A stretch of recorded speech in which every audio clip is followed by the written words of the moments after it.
Sampai sekarang sudah bisa bicara, walaupun belum bisa berjalan karena masih sangat lemah, tapi beliau sudah dalam keadaan yang sangat baik.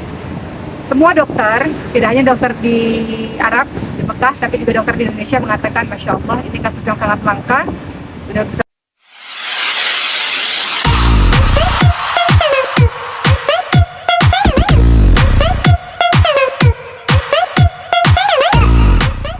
Tiga bawang dulu ya. Ada.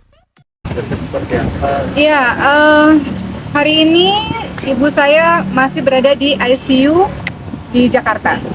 Alhamdulillah kemarin pulang ke Indonesia, ke Jakarta dengan lancar. Ibu dalam keadaan yang terlihatnya baik, alhamdulillah. Dan saya pikir ibu hanya masuk ke ruang rawat inap biasa. Jadi setelah sampai mendarat di Bandara Jakarta, Bandara Soekarno-Hatta, kami langsung bawa ke rumah sakit. Ternyata dokter mengatakan ibu harus di ICU lagi, dikarenakan untuk observasi, dan sampai hari ini masih terus dipantau oleh dokter. Memang ibu ada jantung ya, teman-teman semua mohon doanya, dan disertai dengan penyakit-penyakit lainnya. Jadi sampai hari ini masih terus pengobatan lanjutan lah. Tadi saya juga sempat tanya sama dokter sampai kapan di ICU lagi. Kemudian dokter mengatakan kami belum tahu, tapi ya kalau bisa lebih cepat keluar dari ICU lebih baik. Hanya saja karena ibu ini pasca henti jantung ya, pasca kardiak arrest, gagal jantung, jadi masih sangat rentan, sehingga memang harus terus diawasi 24 jam seperti itu. Tapi yang buat saya lebih tenang, tentu keadaan ibu saat ini lebih baik jauh dibanding dengan ketika berada di ICU di kota Mekah. Ketika berada di ICU di kota Mekah, badannya dingin gitu ya, pada hari pertama koma di rumah sakit. Kemudian kulitnya kuning, pucat, nggak kayak kita nih, kulit-kulitnya ada warnanya gitu. Tapi semua alhamdulillah sudah terlewat. Yang berada di kota Mekah sudah luar biasa ya, semua kejadian itu masih terekam jelas di kepala saya karena saya ngelihat semuanya, setiap detiknya, dari mulai henti jantungnya, dari mulai mereka CPR ya, menekan-nekan dada ibu saya, dari mulai ibu saya dingin, dari mulai ibu saya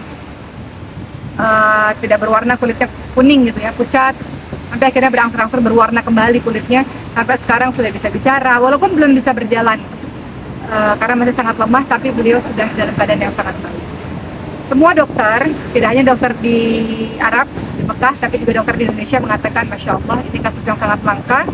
Beliau bisa bertahan sampai sejauh ini, maka terus diberikan support untuk ibu, karena kalau kita berikan support, karena yang paling penting bagi orang sakit itu salah satunya adalah semangat hidup ya, semangat untuk sembuh, itu nggak boleh hilang, itu harus diberikan oleh orang-orang sekitar. Maka tadi dokter berpesan, sebelum saya datang ke tempat ini untuk syuting tadi, saya sama Richie sama Rian ada di ICU, dan tadi dokter berpesan kepada kami untuk terus memberikan semangat kepada ibu. Jadi kalau teman-teman tanya keadaan ibu bagaimana sekarang, alhamdulillah beliau berbicara, beliau memahami. Kalau saya tanya ibu kenapa kemarin terjadi di Mekah, ya, ibu hanya menjawab pencapaian, ibu nggak tahu apa-apa. Beliau nggak tahu apa yang terjadi selama 11 hari beliau di ICU, tapi saya pikir itu bagus lah, beliau nggak perlu tahu banyak hal bagaimana keadaan beliau. Ibu hanya mengatakan ibu kecapean, tapi alhamdulillah saya selalu mengatakan ibu semangat ya. Memang kemarin saya sempat mengatakan kenapa ya, kok nggak bisa gerak, kok nggak bisa jalan, sempat kadang-kadang ada rasa putus asa, tapi saya katakan ibu nggak apa-apa, pelan-pelan sembuhnya, yang jelas harus banyak makannya, harus banyak bergeraknya supaya bisa lebih cepat pulih gitu. Jadi saya pikir untuk orang-orang yang merawat orang sakit ini, termasuk saya, dan saya yakin banyak teman-teman yang merawat ibunya yang sakit atau anaknya yang sakit atau siapapun yang sakit, kita sendiri harus kuat supaya bisa menguatkan orang yang sakit. Kalau kita sendiri lemah, bagaimana kita bisa menguatkan orang-orang yang kita cintai untuk bisa kuat dan bertahan. Mungkin penyakit jantungnya sendiri mungkin dia sejak lama atau gimana? Sebetulnya ibu saya punya riwayat penyakit autoimun sejak 17 tahun yang lalu karena mengkonsumsi obat belasan tahun, sehingga ibu ada berbagai macam penyakit komplikasi. Kemudian ketika berangkat haji sebetulnya dalam keadaan stabil. Ketika berangkat haji di kota Mekah memang panas sekali di sana, dan haji itu sesuatu yang tidak mudah ya teman-teman, karena itu kan ibadah fisik yang sangat luar biasa. Banyak juga teman-teman kita yang sudah berumur yang tidak bertahan begitu. Ibu masuk ke rumah sakit di kota Mekah itu 2 kali. Pertama kali dirawat 5 hari, kemudian berikutnya dirawat 11 hari di ICU. Cuman yang ingin saya katakan pada teman-teman semua, saya jadi belajar banyak untuk kehidupan saya pribadi teman-teman. Saya nasihat diri saya sendiri, untuk kita selalu percaya bahwa ud'uni astajib lakum, berdoalah kepada Allah maka Allah akan menjawab doa-doa itu, Allah akan perkenankan bagi kita. Dan doa terbaik salah satunya adalah di sepertiga malam terakhir. Ketika dokter mengatakan ini kasus yang sangat sulit, sangat berat, kami sudah memberikan yang terbaik dengan fasilitas terbaik, dengan alat terbaik, selanjutnya kamu hanya berdoa kepada Allah Subhanahu wa taala. Ketika saya sampaikan itu kepada adik saya, Dokter Cindy, beliau katakan sebetulnya itu dokter sudah gitu, maksudnya keluarga menerima apapun yang terjadi, Mbak Oki, kata beliau begitu. Kemudian yang saya lakukan adalah saya pergi jam 2 pagi ke depan Ka'bah karena kebetulan rumah sakit kami satu gedung dengan hotel dan berhadapan dengan Masjidil Haram di Ka'bah, depanan dengan Ka'bah lah istilahnya. Jadi setiap jam 2 pagi sampai pagi saya berada di Ka'bah, saya berdoa kepada Allah Subhanahu wa taala, dan banyak hal keajaiban yang terjadi. Yang tadinya dokter mau mengoperasi ibu saya untuk tindakan tracheostomi pembolongan leher karena ventilatornya sudah digunakan 9 hari, 10 hari. Kalau orang di ICU ventilatornya sudah digunakan lama, biasanya harus dibolongi lehernya. Saya sudah tanda tangan itu untuk operasi pembolongan leher atau tracheostomi. Kemudian dokter sudah bersiap-siap akan memindahkan ibu saya ke rumah sakit lagi yang lain yang lebih lengkap. Namun Masya Allah tiba-tiba semuanya terjadi begitu saja dengan ajaib. Tiba-tiba hari ke-10 ibu lepas ventilator, hari ke-11 tiba-tiba dokter bilang ibu saya udah boleh pulang dari ICU. Jadi sebenarnya yang saya ceritakan kepada teman-teman ini lebih kepada hikmah dalam kehidupan yang saya jalani, bahwa selama ini mungkin kita sering dengar dari orang-orang ada keajaiban ini, keajaiban itu, tapi saat ini saya mengalami sendiri bahwa Masya Allah ada banyak hal terjadi di ICU, tapi ada banyak hal terjadi dengan kekuatan doa. Dan itu bukan doa saya sendiri, teman-teman semua. Kenapa saya dengan sengaja memposting cerita di sosial media dan saya minta doa khusus untuk ibu saya kepada teman-teman di luar sana. Karena kita nggak pernah tahu doa siapa yang dikabulkan oleh Allah untuk menyembuhkan orang-orang yang kita cintai. Begitulah, sekarang ibu saya, dokter dan suster di kota Mekah mengatakan, oke, banyak-banyak sujud syukur kepada Allah, sekarang kamu pergi ke Ka'bah, kemudian beribadahlah kepada Allah, banyak bersedekah kepada orang, sebagai wujud rasa terima kasih atas keajaiban yang Allah berikan kepada ibu kami. Jadi ya, mudah-mudahan kisah ini membuat saya menjadi orang yang lebih baik, karena saya lihat istilahnya kematian depan mata, dan Allah istilahnya memberikan kesempatan lagi gitu. Semua terjadi di depan mata saya, jadi saya mau jadi orang lebih baik, teman-teman doain ya. Semoga dengan kejadian ini ada hikmah yang baik yang bisa saya ambil untuk kehidupan saya dan keluarga. Oke, kabarnya ibu juga ada ini ya, kamu pernah cerita wisuda Quran. Oh iya, betul. Ibu saya dalam keadaan koma di rumah sakit di ICU. Namun dokter mengatakan, walaupun dia koma tapi dia dengar. Jadi kamu bisa berdoa apapun dan kamu bisa baca Quran sesuka hatimu. Jadi setiap kali saya baca Quran, ibu saya menangis, teman-teman semua. Jadi keluar air matanya pada saat matanya terpejam. Jadi saya tahu bahwa walaupun orang koma, dia masih bisa mendengar. Karena bagaimana mungkin air mata itu bisa mengalir. Setiap kali saya mengaji, membaca Al-Quran, air mata itu menetes, teman-teman semua. Saya ingat beberapa hari kemudian ibu saya bisa membuka matanya. Walaupun matanya nggak bisa mengikuti saya, artinya hanya melihat kosong. Dan ketika saya tanya pada ibu saya, ibu selalu mengatakan ibu ingin menyelesaikan hafalan Quran ibu. Ibu selalu mengatakan ibu mau seumur hidup ibu bersama dengan Quran. Saat ini ibu belum selesai hafalan Quran. Ibu saya baru 10 juz, teman-teman semua. Kemarin baru wisuda. Jadi saya katakan, ibu selalu bilang ketika ibu sehat, ibu mau hafal 30 juz Quran ya Allah, mau dilancarin Qurannya. Saya katakan pada ibu harus punya semangat untuk itu. Ibu belum selesai hafalannya, jadi ibu semangat ya. Dalam keadaan di ICU itu beliau mengangguk. Nah pada saat beliau mengangguk itulah kemudian saya punya harapan besar bahwa ibu saya bisa bertahan. Ketika saya katakan ibu mau selesaikan hafalan 30 juz Al-Qurannya, ibu masih perlu waktu untuk menyelesaikan itu, masih perlu waktu untuk terus mempelajari Al-Quran, dan beliau mengangguk. Jadi di hati kecil saya ada harapan besar untuk ibu saya. Walaupun seluruh keluarga, adik-adik mengatakan kami udah ikhlas, ikhlasin ibu, jangan memberatkan ibu gitu. Semua teman-teman mengatakan begitu, keluarga mengatakan begitu, adik-adik, Richie, Cindy, semuanya sudah dalam kondisi yang ikhlas dengan apapun yang terjadi, ridha dengan apapun yang terjadi. Namun pada saat itu susah ya teman-teman sekalian, perasaan dimana kita ridha, terima dengan takdir Allah, tapi di satu sisi ada harapan besar gitu. Itu perasaan yang memang nggak mudah sebetulnya. Tapi saya dengan ibu yang mengangguk itu, saya punya harapan besar bahwa ibu bisa bertahan. Ya Alhamdulillah, dokter mengatakan ibu kamu punya semangat hidup yang tinggi, sehingga itulah yang mungkin salah satunya yang membuat dia bisa bertahan sampai hari ini gitu. Jadi saya mohon doalah dari teman-teman semua, Saya bersyukur kepada Allah terlalu banyak kebaikan yang Allah berikan. Pada saat serangan jantung itu datang, dokter ada di kamar saya. Pada saat ibu saya henti nafas, rumah sakitnya berada di bawah hotel kami.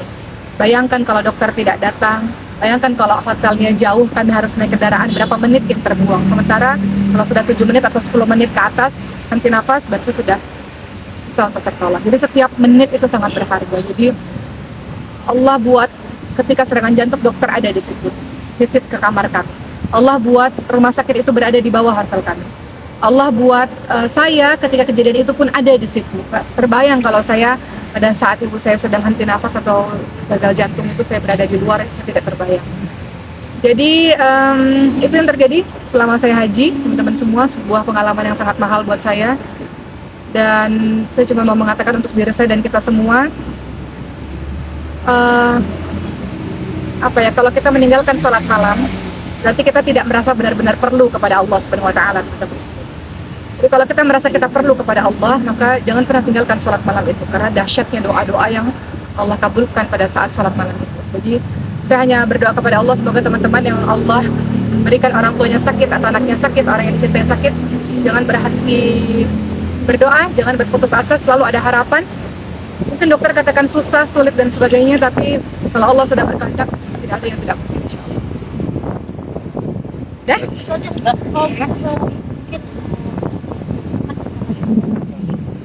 Ricis saat ini kan ibu saya di ICU, jadi kami bergantian. Pagi hari saya menjemput ibu, karena di ICU kan ada jam besuk. Ricis di sore hari. Jadi kami bergantian selama di ICU Jakarta ini. Saya ucapkan terima kasih pada Ricis karena ya Allah, Masya Allah, Ricis itu orang yang paling suka kalau orang lain bahagia. Jadi ibu saya itu selama sakit kan nggak pernah tersenyum ya teman-teman semua. Saya itu hanya bisa merawat ibu gitu, merawat ibu dan sebagainya. Tapi saya nggak bisa membuat ibu saya itu tertawa riang, terbahak-bahak lah istilahnya, atau tertawa terus. Tapi dengan adanya Ricis, saya lihat ibu saya selalu senyum, di ICU selalu senyum. Ibu saya susah makan, tadi di ICU Ricis mengalihkan pikiran ibu dengan membuatnya terus tertawa, terus senyum, sehingga makanan itu bisa masuk ke dalam mulutnya. Jadi saya juga berterima kasih pada adik saya, Ricis, karena dengan keceriaannya itu sangat penting untuk orang-orang yang sakit, khususnya ibu saya, sehingga beliau banyak tersenyum ketika beliau sakit ini. Alhamdulillah. Dan kami bergantian, saya sendiri Ricis bergantian dalam menjaga ibu di ICU. Ya, dia sendiri sakit ya sebetulnya, tapi Masya Allah dia perhatian penuh kepada ibunya. Alhamdulillah. Teman-teman doakan ya, semoga Ricis sudah sehat, kami juga sehat, sehingga kami bisa mendampingi ibu kami seterusnya, insya Allah. Kan dari Kak Ricis ada kayak, kan bentar lagi Moana ulang tahun Ya. nih. Mungkin ada perayaan atau apa? Ricis selalu bilang ibu sehat ya supaya bisa datang ke ulang tahunnya Moana, karena Moana ini kan ada syukuran lah satu tempat. Jadi Ricis selalu mengatakan ibu sehat ya. Tadinya rencana ulang tahunnya itu mau dibatalkan karena Ricis kan mau ke Mekah, semua sudah hampir di-booking, tiket, pesawat, hotel, semuanya, karena seluruh keluarga mengatakan harus cepat ke Mekah, khawatir nggak sempat lagi ketemu ibu. Tadinya kan begitu. Cuman qadarullah dengan keajaiban yang Allah berikan, alhamdulillah ibu dalam keadaan yang baik dan bisa pulang ke Indonesia. Dan Ricis selalu bilang ibu harus sehat, makannya yang banyak karena nanti mau datang ke acaranya Moana. Jadi doain ya teman-teman semua ya, semoga bisa cepat sehat. Ricis sendiri ketika tahu mama jatuh sakit, dia orang yang setiap hari, setiap berapa jam sekali selalu bertanya kepada saya gimana keadaan ibu, gimana keadaan ibu, gimana keadaan ibu, selalu begitu. Dan tugas saya adalah selalu mengabarkan keluarga yang ada di Indonesia, khususnya kepada adik-adik saya. Saya foto, saya kabarkan bagaimana perkembangan dokter, karena kalau di ICU itu kan fluktuatif ya, di ICU itu apapun bisa terjadi dengan cepat loh teman-teman semua. Jadi semua ada kabar apapun, mestinya saya akan kabari ke keluarga yang ada di Indonesia pada saat saya ada di Mekah. Dan Ricis termasuk salah satu orang yang selalu ingin tahu, ya pastilah semua anak ya, ingin tahu kabar terbaru dari sang ibu. Namun yaitu Ricis maupun keluarga lainnya sudah mengatakan kami ikhlas dan menerima apapun yang terjadi, itu yang terbaik. Mereka mengatakan ibu dalam kondisi yang sudah selesai haji, dalam kondisi yang sudah berada di kota Mekah, selesai beramal saleh. Jadi semuanya sudah dalam tahap yang insya Allah apapun yang terbaik menurut Allah kami terima. Cuma ya itu, saya masih berharap besar pada saat itu pada ibu, karena ketika saya lihat ibu saya mengangguk, ketika saya katakan mau hafal Quran kan bu, masih perlu waktu. Ketika ibu saya mengangguk, saya tahu saya masih punya harapan di situ. Saya masih bisa bertahan dan punya semangat untuk hidup di situ. Itulah teman-teman semua ya, makasih semuanya, mohon doanya. Semoga ibu cepat keluar dari ICU dan cepat keluar dari rumah sakit sehingga bisa berkumpul bersama dengan keluarga.